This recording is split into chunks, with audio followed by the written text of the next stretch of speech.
David, before I hit the record button, I was just mentioning how you like to talk a lot. Yeah. And so do you have anything just fun to start out with No, man, today? I'm happy to be here, proud to serve. Mhm.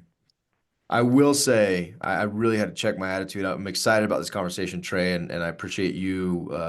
You didn't know this. You unwittingly helped me get out of a little bit of funk, but I have had sick children in my house for 7 straight days. Ooh. The whole gamut of throwing up and all that fun stuff. And this morning I woke up, I was doing my quiet time. I'm like, Lord, I'm in a funk because it messes up your day, messes up your productivity.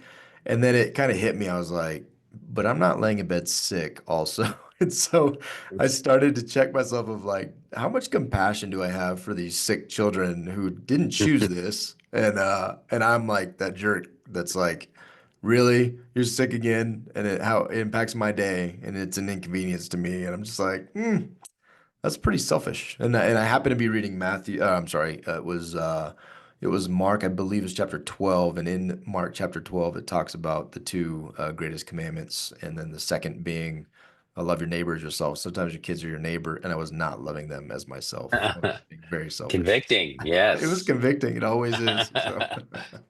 Did you last time we were talking about your dog and how he was wearing a cone around his head. Yeah. Did you try to do the cone on the children's Yeah. on your Yeah, child's it's head? effective. It's effective. Effective? It can projectile the vomit, can you can direct it with a cone. And also yeah, it's a great form of punishment. That's Yeah. good. That's good. Perfect. Yeah, Well, Trey, Trey, you didn't know what you got yourself into yeah. today. You agreed to this podcast and you're like, wow, I immediately regret that decision. No, this is great.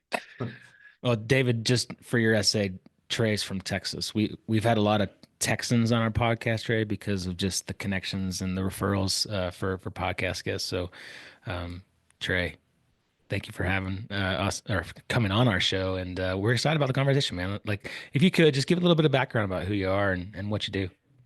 Yeah, thank you so much for having me. But blessing to be here, and it have been great getting to kind of meet you, Stu, and then David, now you. So excited for the conversation. My background is pretty simple. I was an entrepreneur from college till now, and have just kind of created a career of finding things that were interesting to me, learning how to do them, and then going and doing them. Some people call themselves serial entrepreneur. I think I'm more of a serial starter.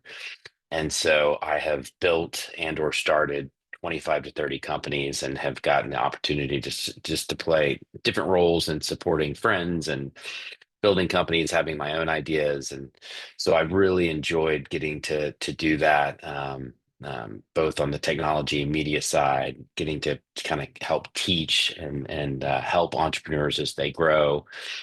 And then, most importantly, just really, really appreciate my faith and my family at home, who, part of being an entrepreneur is really just the unbelievable blessing of being able to go to a soccer game at 3 o'clock in the afternoon, right? Now I may be up till 3 o'clock in the morning working, but you get to pick your own schedule, which is really great. So I have just learned a lot in that experience of being an entrepreneur. I believe entrepreneurs are a little different. We're kind of crazy. And so with that, we just try things that other people don't do. So, that's kind of been my career, both in the for-profit, nonprofit space, is just figuring out how I can use my gifts and talents to support and help people build things. Yeah, you said a couple things there that resonated, and one of the things that I think you talk a lot about is not only the mindset around entrepreneurship, but the level of self-awareness required, and just from context from listening to some of your other interviews, you said I've started. I'm a serial starter, and I think you mentioned you love starting, but then the going through with the day to day, it's kind of like blah, right? And I think there's a level of self-awareness, though, because Stu and I think are similar. We love the starting, and then we start to get in the grind, and we're like, okay, what's the next thing? And there's Mhm. if you're not aware of those things, or even aware of your bent towards entrepreneurship, uh, I think there's the high failure rate is because we just don't know how we're built and where you need to inject other people or things to really make something go. And so if you don't mind, just talk a little bit about the mindset of entrepreneurship and really the idea around.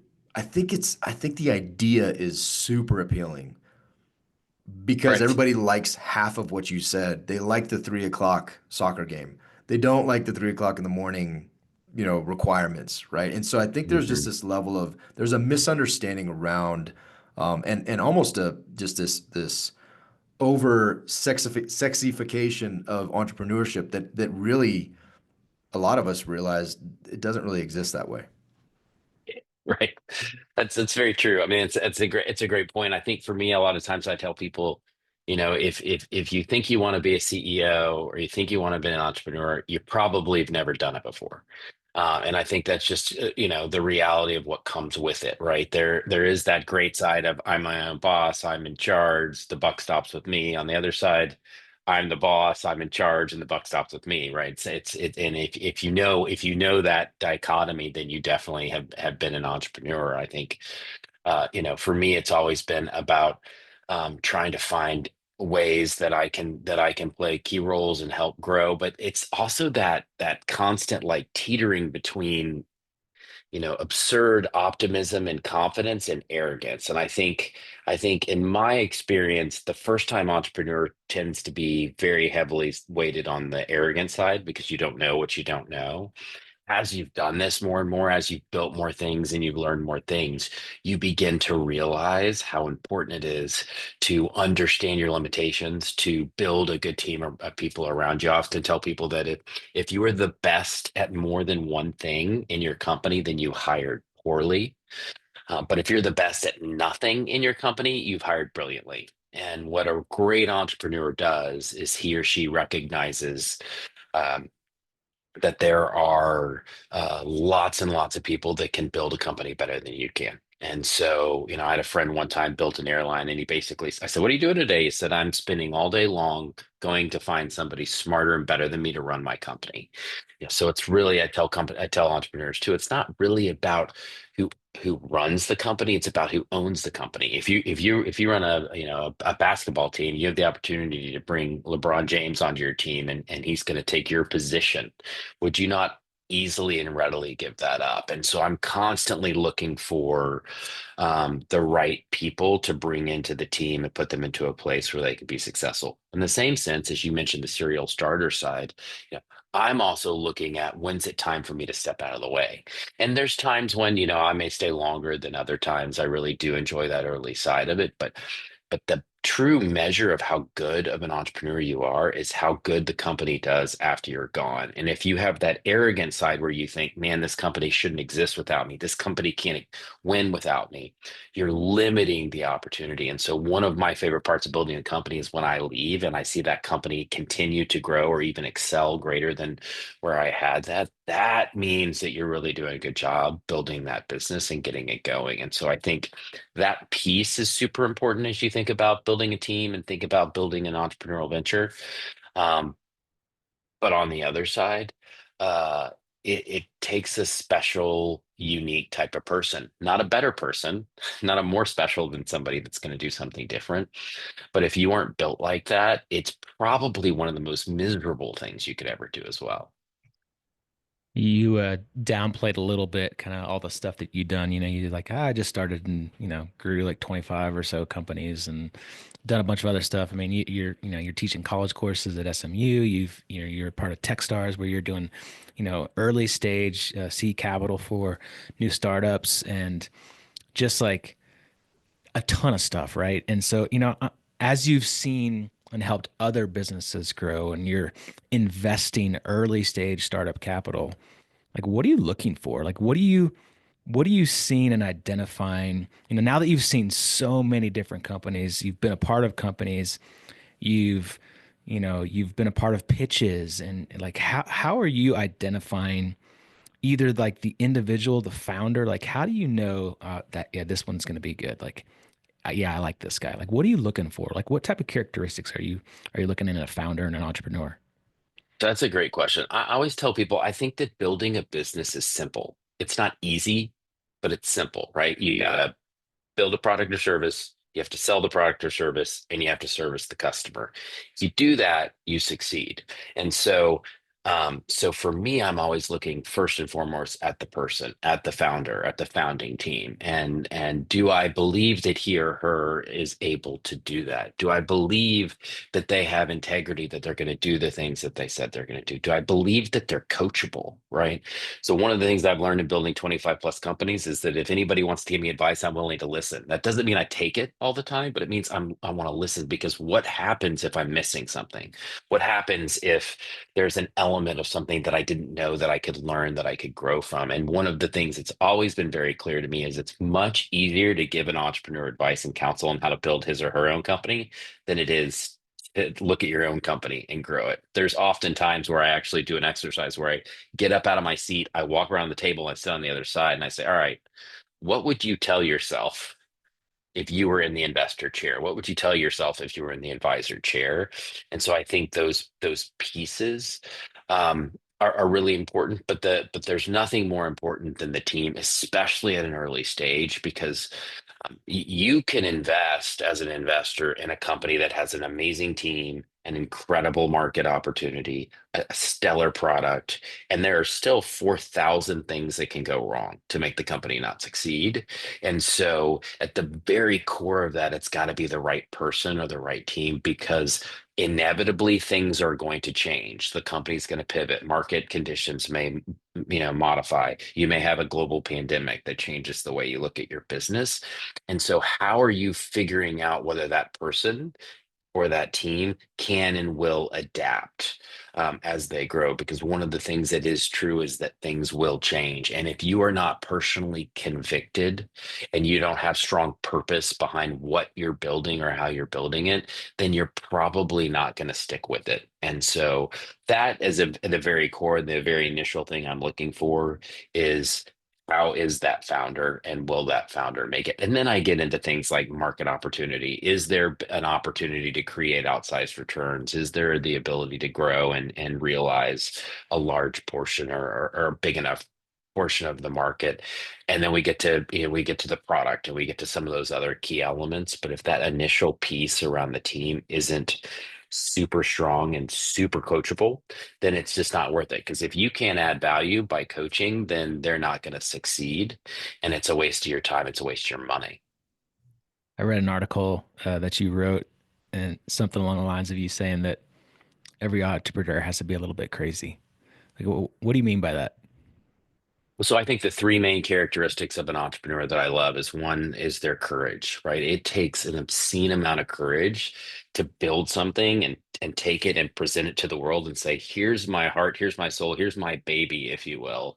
You may or may not like it. You may reject it. And so that first step is super important. The second step is perseverance. I think that thing that makes entrepreneurs succeed more than anything else is not because they're better or they're stronger or they're smarter, but rather they're just willing to persevere. They're willing to stick with something and not give up. But on top of that, considering, you know, 9 out of 10 companies fail, considering that it is a horrible probability if you're going to go out and build a company, and that most of them fail, you have to be a little bit crazy to have the courage and the perseverance to stick with something like that. And so that's a little bit of the crazy part that exists, because if we were really, really honest, and we were really, really clear, and we looked at any opportunity and said, should we do this, or should we not do this? The answer is, you shouldn't. I had an entrepreneur come into my office a couple years ago, and she said, hey, I just raised $1.4 million. And I was like, huh, that's weird. She's like, what do you mean that's weird? And I was like, well, it wasn't supposed to work. And she's like, well, you didn't believe in me? I said, no, that's not what I said. What I said was, your idea wasn't supposed to work. It has nothing to do with you, it has nothing to do with the idea. It has everything to do with percentages. And the fact that you bucked the system, that you were able to raise that initial money to go build out your business plan. We still don't know if it's going to work, but we've got enough money now to kind of prove that. That's incredible. And I never want entrepreneurs to not recognize the importance of those small inflection points, especially at the beginning, because so much about building a business is like a roller coaster and so much goes wrong. But the reality is, you don't have to have more good things happen than bad things happen. You just have to have enough good things happen to continue to help the business grow and for the business to succeed. And so it's much like playing golf. Like, you go out and you play 18 holes of golf. Most of us shoot 100 or more, but golly, we almost got a par on hole three. And gosh, That I one if I shot, just the if I one just shot wouldn't have keeps you coming missed. back. Right. If I just wouldn't have missed it, that would have been a hole in one. And Yeah. we keep coming back. And so that's the craziness that I talk about when I think about entrepreneurship, is that it just, you have to, it takes somebody who thinks a little bit differently, or maybe doesn't have all the screws completely tied in, to actually believe that they can go out and build something that will change a market, that will change the world, or even create a sustainable business. Yeah, and I want to go back just briefly. You're talking about just the characteristics of a CEO and what you're looking for. I'm sorry, entrepreneur. I'm curious. How do you do that? Is there a practical way? And I think it'd be beneficial for our audience, even from a self-awareness perspective, to be able to say, okay, this is what somebody like Trey is looking for. But is there a quantifiable way that you do that? Like, I know you said be coachable and these things, but like, how do you know? Like, what is there something specific that you're like that you can test it? Like, oh, that resonates, or dude, not for you. Yeah. So typically, in my experience, uncoachable people are really obvious. They stand out. And it's much harder to just tell how coachable somebody is than whether they're coachable or not. Non-coachable people just don't really take your advice. You ask them a question and they push back. You give some feedback and they sort of dismiss it. Or what happens a lot is, what I really want is, I really want the money. Like, if you could just give me the money, then I'm going to go handle this and we'll get it done. It's much more clear on that side than it is on the other side. But a lot of it comes from the way people answer questions.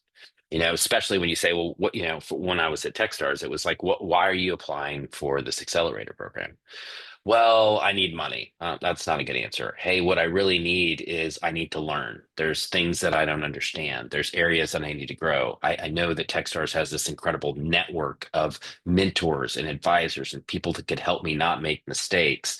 That it's almost like how you can sense humility in somebody. Like, humility is just, at least for me, maybe because I struggle so much with it personally. When I sense humility in a person, it is over, I have an overabundance of how obvious it is, and I can sense that in their nature. Now, I want you to be humble. I also want you to be really, really bullish on your idea, and I want you to run 100 miles an hour. I just want you to run 100 miles an hour, and if you run into a wall, turn around and go, oh, wrong wall. Let's go the other way. Let's go the other way. Let's go the other way. And so it's a mixture of that. I'm willing to listen and I'm willing to learn, combined with, but I'm going to go as hard as I can. I'm going to push as fast as I can. I'm going to make mistakes at 100 miles an hour, and I'm not going to make the same mistakes again. I tell a lot of founders, one of the things I used to do when I would run and operate companies is, every quarter I would send out to my board the board presentation. Now, unfortunately, most board members don't read that really well ahead of time, but I would put into the board presentation all the great things that were going on with the company, because I realized that spending my time with the board telling them how great we were doing wasn't helping me. Right. It sure made them feel better about either the investment or better about our company. It didn't help me. What I really wanted to do was, I wanted them to understand that we were learning, we were growing, and we were understanding our mistakes. So I would say, here are the three mistakes we made in the last quarter that we're not going to make again. Because what they needed to understand was not, are we going to make mistakes and should we be surprised when a mistake happens? We're going to make mistakes all the time. we're just going to recognize them. We're going to rectify them, and we're going to move forward. And so those types of things, recognizing that you have a board, an advisory board for a reason, you brought them around to add value and to help you grow and to help make right decisions. What you don't need from a board is somebody telling you all day long how great they think you are. And as an entrepreneur, you have the opportunity to do that. Now, if you're talking about building a company or coming into a company that already exists, it's a little bit different, because my experience has been I'm not as much worried about somebody firing me from a company I started because I don't think we can convince anybody else to take that job. So there's a little bit more opportunity to be transparent and authentic about the mistakes you're making. But gosh, what if I could really leverage all these people around me to teach me how to get better and better and better? Even if you weren't there, I had one of my companies, we had the chairman of Wells Fargo, the then chairman of Wells Fargo was on our board. What I could tell you is that he knew absolutely nothing about the technology we were building. But when he would talk, I would just write down everything. I would write it all down and I'd go back later and I'd be like, he's something he's telling me is going to be super valuable to me. Um, Rather than what most entrepreneurs would do, which is, you don't understand my technology, I can't learn anything from you. It was, oh my gosh, this is going to be a wealth of information and knowledge that I can take away. What can I learn from that? And my belief is that you can learn something from every person that you talk to, every person that you interact with. And it's those things that help the company get better, that constantly help you refine your focus to be more efficient, more effective, to be a better company as you continue to grow. So those are some of the things that I look at, some of the sort of things that I think about, as I'm building and growing a business, to make sure that confidence and that arrogance doesn't conflict, because if it does, you're setting yourself up for failure. There's this kind of joke in the entrepreneur world that says that I gave up a 40-hour W-2 job to go and build an 80-hour a week business. And I find myself in that a lot of just Mm. like nonstop mind on the business and not being able to like be present and focused. And, we talked about like how awesome it is to be able to like manage your own schedule and go to the 3 o'clock soccer game. But as a family man yourself, like how does an entrepreneur balance that? How does an entrepreneur shut down the mind, put, stop gaps in place where you can be present with the family?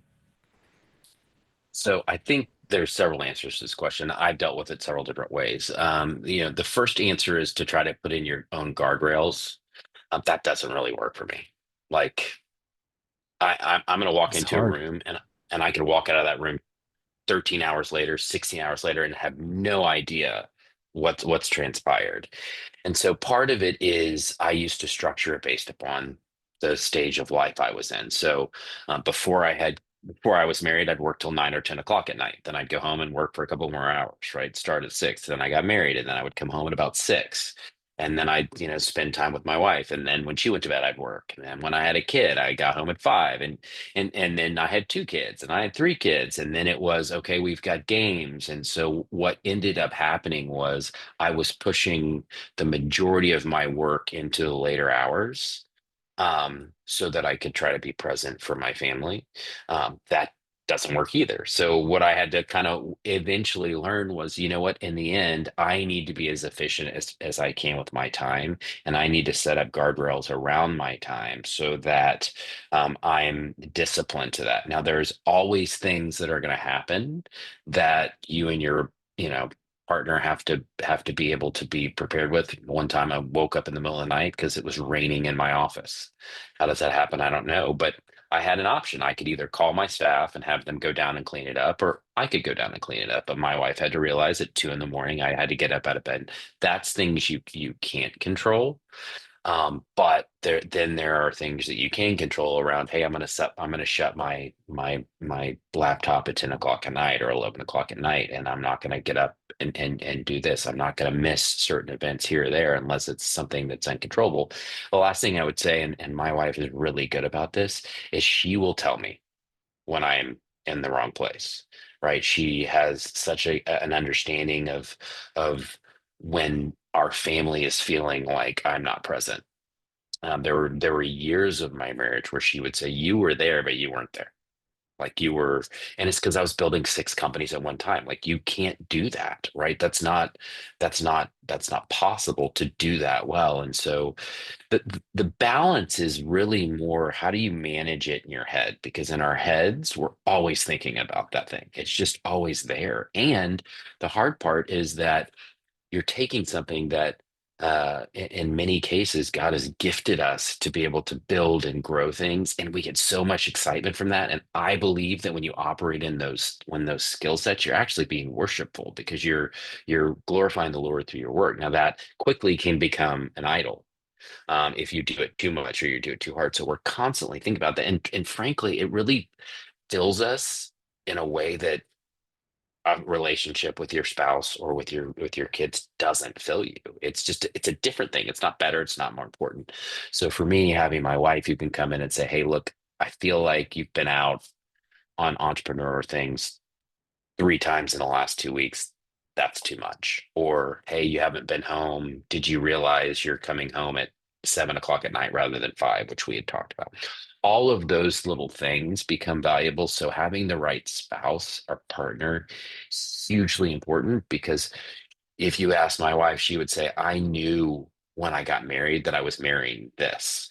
I didn't know what it would be like to live with this for forever, but I kind of knew what I was getting into. And so that piece there is really important. And I've also heard people, really successful entrepreneurs saying that you can't really be successful, truly successful, if you are not 100% committed to your business.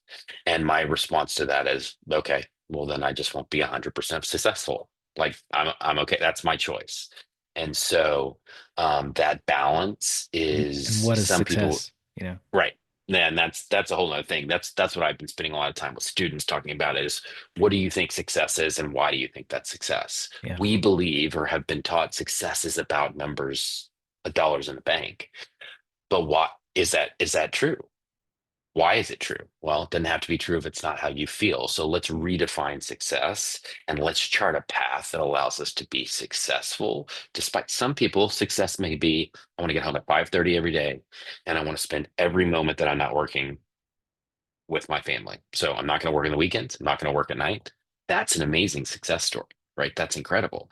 Other people would say, I want to make X amount of dollars. Well, here's the one thing I know about people that want to make X amount of dollars. That number never doesn't move, right? Gosh, if I could just have $1 million. Well, now I want $10 million. Well, I got 10. If I could just get 100, and it goes and goes and goes, and we create unrealistic places for joy to exist because it just doesn't exist there. And so that balance piece is important to sanity, health, joy, happiness, contentment, fulfillment. So if you change that process, I learned at an early age when I built one of my companies that was really just despite me really successful that I couldn't control whether my company succeeded or didn't succeed. All I could control is my contribution to the process. And so what I focused on is every day contributing to the process. And if I did that and I could find joy in that, then if it succeeded and did really well, that was awesome. And if it didn't, I didn't feel extremely upset about that either. And I think that is a part of the balance piece that you have to build into your life. But also recognize that for me, I can't speak for all entrepreneurs, but for a lot of entrepreneurs, our biggest temptation will always be to over-index on the building, on the owning, on the managing, on the on the entrepreneurial side. And we've got to be willing to hear from the people in our lives that we love that say that, you need to slow down. That's too much. I need to see you more. And then they on the other side have to be willing to give us grace to say, just because it feels like this is more important to you, doesn't necessarily mean that that's the way you feel. It's just a weird piece inside of you that we don't understand and is a little bit crazy. And so we'll give you grace in that, despite um, despite the fact that you know you're built a different way. Despite the fact you're so weird. We're just a weird brand of people. You hit on a couple things that I think are fascinating, and you have a unique opportunity, not only through experiencing success in starting businesses and exiting and how you grow those, but to be in front of individuals to teach them now. And I'm just curious, what are some of the biggest blind spots, common blind spots that you're seeing and how do you get in front of that, as you're teaching these young entrepreneurs, I'm assuming young, you're teaching these young entrepreneurs before they even get into it, some of the biggest traps, and you mentioned a couple of them, right? I want to make X amount of money. I have also never met that individual that was like, yep, X, it's X for a reason because X is, it's continuously changing. But Right. how are you helping them identify and to early stage be able to create that why the what success looks like? How do you do that? And how can we look at these things as we go into a business and just be more judicious and good stewards of all the giftings, right? Because I agree with you 100%. When I feel most alive when I'm living in my gifts that God gave me. And sometimes, and I think it's okay to say, I feel very alive and most alive when I'm living in my dad and my husband gifts as well. But there's another piece that needs to be fed, and I believe that God gifted us uniquely in those areas. How are you really helping the students to get a grasp on that before they jump in both feet and get to the place where, Stu and I have seen a lot of entrepreneurs that they reach a certain age and like, oh man, like I missed everything. And now they're quote unquote successful. And we talked to a guy that was like, okay, now I'm available. Well, their kid is a grown adult now and they don't have time. They're on their own journey, Right. right? So how can we proactively avoid that? So that's a great question and a hard one. I think it's uh, properly planning out what you can control and you cannot can control. And so, the students I teach different things. I teach this concept of the entrepreneurial mindset because the first day of class I ask my students how many of you want to be entrepreneurs, and 95% of them raise their hand. The last day of class I say how many of you want to be entrepreneurs, and 5% raise their hands. And I say, well, the good thing is this isn't a class for entrepreneurs, so you didn't waste your semester. This is a class that teaches the entrepreneurial mindset that should benefit you regardless of whether you're a barista at Starbucks, middle management, or Steve Jobs building the most innovative company in history. These elements of creativity, of problem solving, of looking at failure in a different way, understanding that there's winning and there's learning. It's not about, and if you get to a place, and I tell this to founders all the time, if the worst thing that can happen to you, the worst thing is that your idea doesn't work and you can get okay with that, you have nothing to lose, right? Most entrepreneurs, if you strip away, all of those different elements of money and success and power, like if you just ask them what what success look like to you, they're usually just like, I just want to build my vision. I just want to accomplish this thing I've got in my head, right? With that comes a lot of these other places, but what you have to begin to do is you have to begin to set them up with the proper expectations, right? Number one is this most likely isn't going to work. Number two, that's okay. Number three, you may have to do this 2, 3, or 4 times before you figure out something that does work. But most importantly, all you can do is control your contribution to the process. So focus on that. Don't focus on the outcome. And then you can build yourselves into a place where it is. And most entrepreneurs, even the Mark Cubans of the world, if they were super honest, they would say, look, I got lucky. Like, yeah, I worked really hard. I was in the right spaces. I saw these things happen. But for the first time, the first big win, I just was lucky. And then they start to get good, right? They start to have a little bit more money and they can start to build things and they can be better and more strategic at what they're doing. But each person has to define what for them is important and what success looks like. I don't think an entrepreneur that builds a $50 billion business is better than an entrepreneur that builds a $30,000 a year business. And so enabling and empowering people to be confident and comfortable in who they are and what they want to build and what they want to do is super important. And then on top of that, constantly bringing that back to surround yourself with the right people, right? One of the things that I tell people all the time is the one thing an entrepreneur needs more than anything else is the one thing that he or she does not have, and that's experience. And you can get experience one of two ways. I mean, unfortunately, you can't go into a 7-Eleven and buy 5 years of experience, but you can either learn it, um, which takes time and money and a lot of mistakes, or you can surround yourself with people, and we're going to make plenty of mistakes either, or you can surround yourself with people that are experts in the area, that are experts in the space. And so I encourage them, go find people that have been there and done that. Find people that can help you not make some of the mistakes that you're going to make already. That oftentimes, if we don't find those people, we won't have enough time or money to get to a place where we can even launch a company. And so those pieces or elements, I can't define for somebody what success is. Is success for somebody is really how much money that they have in the bank. You know, that's for them. And that's something that they have to do. And maybe they hit that or not. My argument is that as an entrepreneur that has true purpose, is that you can be successful without failing to hit a number, without failing to accomplish a certain level. And when you live in a world that's so short, right? We're not here for very long. How horrible would it be to set yourself up into position to where you don't accomplish something, or you do accomplish and you realize how empty it is? The journey is what the exciting part of it is. The journey of building a company, the way that you can affect the lives of people around you, the way you can help um, build and equip people to be my favorite thing about running companies is helping people exceed their expectations. Not my expectations, but their expectations for themselves. I find that to be an unbelievable, a blessing, opportunity, and responsibility. And so when I look at building these companies and doing these entrepreneurial things, so many other things to me are important than rather just the outcome, which I can't really control completely myself anyway.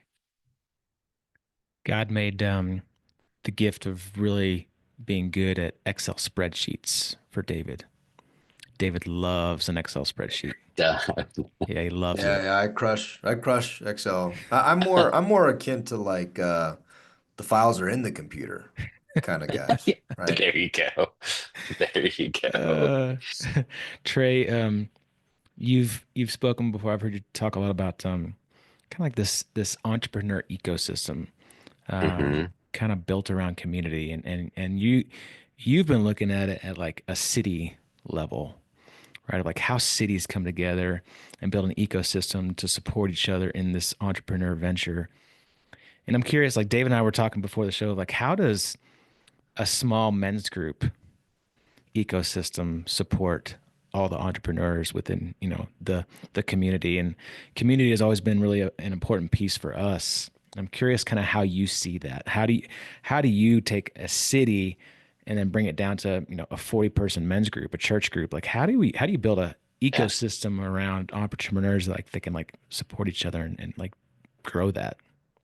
that's a great question. I mean, to me, it's sort of the same structure, right? When I explain how to build ecosystems inside of a city or region, it's all about finding key stakeholders. And key stakeholders are people in a men's group, it would be people with different skill sets and backgrounds, right? People with different relationships, people that are experts in different areas, people that could, have different life experiences or that can come in. And then you bring those stakeholders and you get those stakeholders to agree upon the goal. Hey, we're going to all help each other, which a men's group's a little different than like a networking group, but networking groups are created to be like, hey, we're going to come together and like see how we can help each other grow their businesses kind of thing. But it would be that. Men's group would be a little bit different, and you're not only concerned about the business, you're concerned about the person, and you're concerned about their relationships, you're concerned about their faith, their walk with Christ, and it creates a certain level of accountability. But some of my greatest relationships and ecosystems that exist are with other Christian entrepreneurs.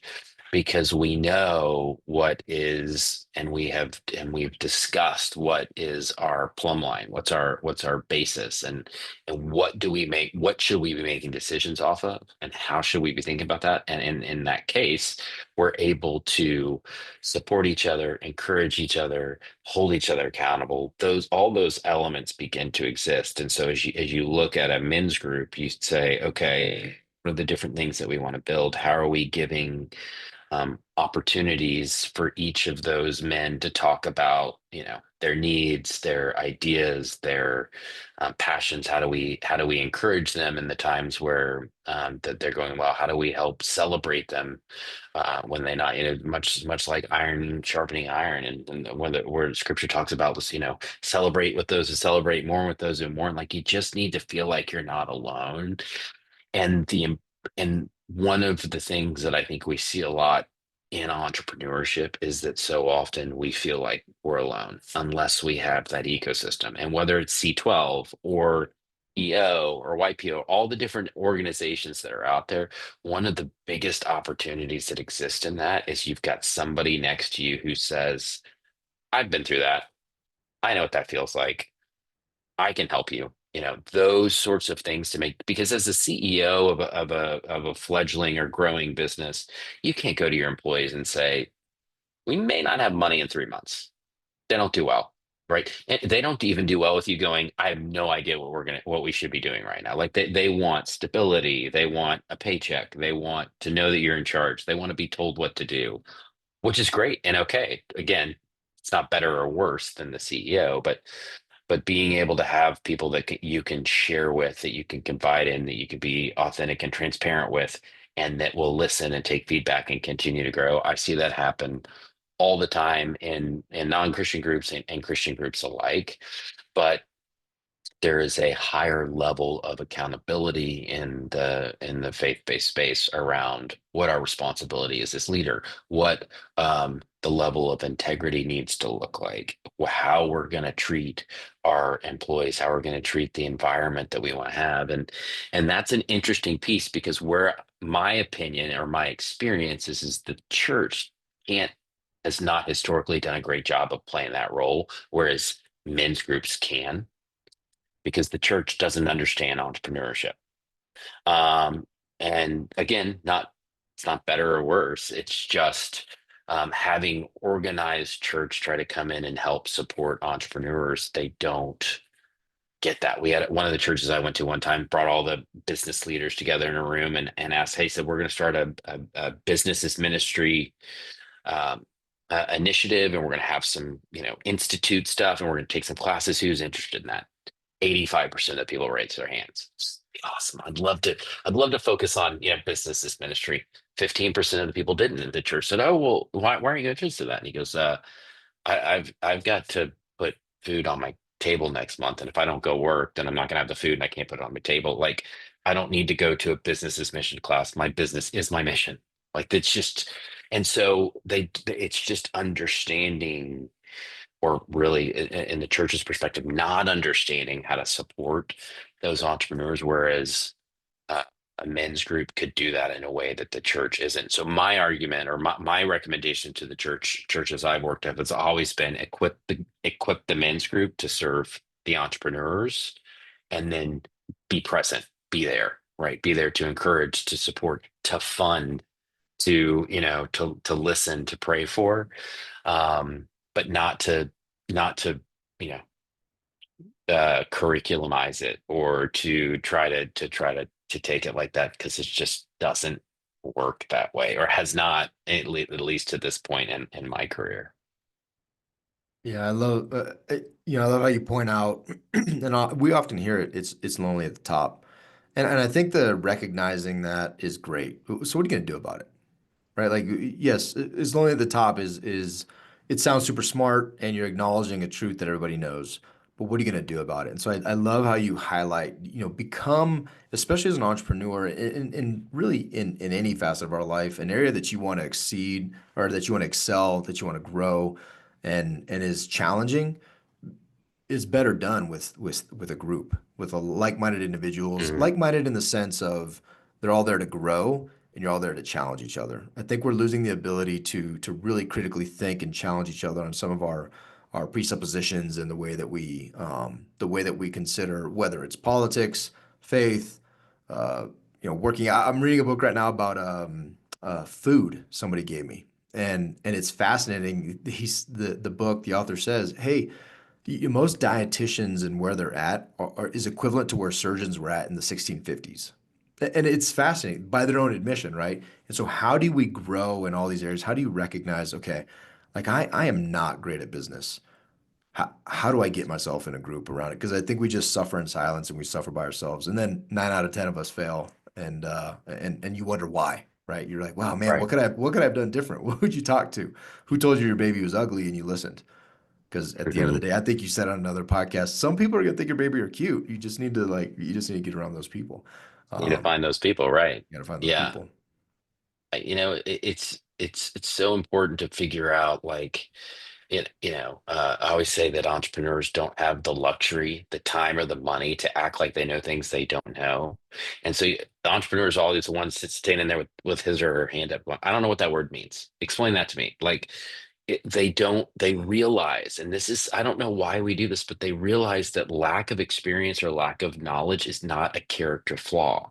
Does not make you, how could you know something that you didn't know? If you laughed at me because I couldn't speak French fluently, like, You can't speak I, French fluently. see, there we go. There we go. So, I mean, the idea being like the greatest thing about not knowing something is that you can either learn it or get experience in it. And so we have the freedom as entrepreneurs to not have to know all the answers. And what I've seen is that as entrepreneurs lead in that approach, in that honesty, in that transparency, it other people come in swarms. Oh, you know what? We're running out of money. I did something wrong with my, I didn't set up my loan payments correctly, and I messed up, and we're in dire trouble, right? Basically, I failed, I messed up, I'm not sufficient, and our company's in trouble. And then three other guys go, "Oh my gosh, that's happened to me. Let me tell you what we did. Like, let me tell you what we learned. Let me tell you how." And so that piece there allows us to build that network and that support system that's super valuable, that is essential for growth. And then as we start to learn how to do that with each other, we can do it for others. And then it continues to grow and grow and grow. And then we'll have much better companies, and we'll have much better successes, and we'll have much better, teams and experiences and learnings. But that you've got to be willing to, much like a men's group already does. I mean, typically a great men's group is full of men that are willing to be honest, transparent, and authentic. And so it's no different. You're just doing it with your business.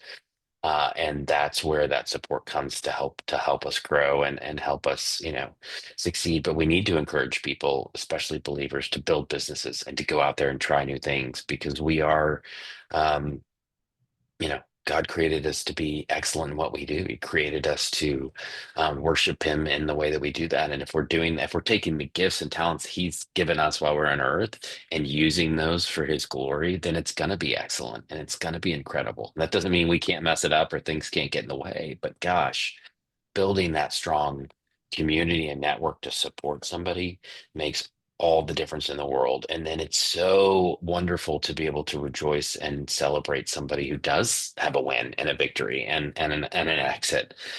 Just like it's helpful to go to find somebody who, has a something that doesn't work, and tell them that's okay. It doesn't define who you are. It does not define your purpose or your significance. It's just a part of what you do. And reality is most of them fail. So if you have not built a company that failed yet, just wait, because it'll happen. Yeah. And you got to learn from that and grow. So Yeah. it's an important Amen. part of the process. Yeah, man. I watched a video recently of a CEO, Ford CEO. He came in, he was a new guy, and they had stoplight charts, and everything was green. It was always green. He's like, we're about to lose $15 billion and everything's green. But it was a culture thing, right?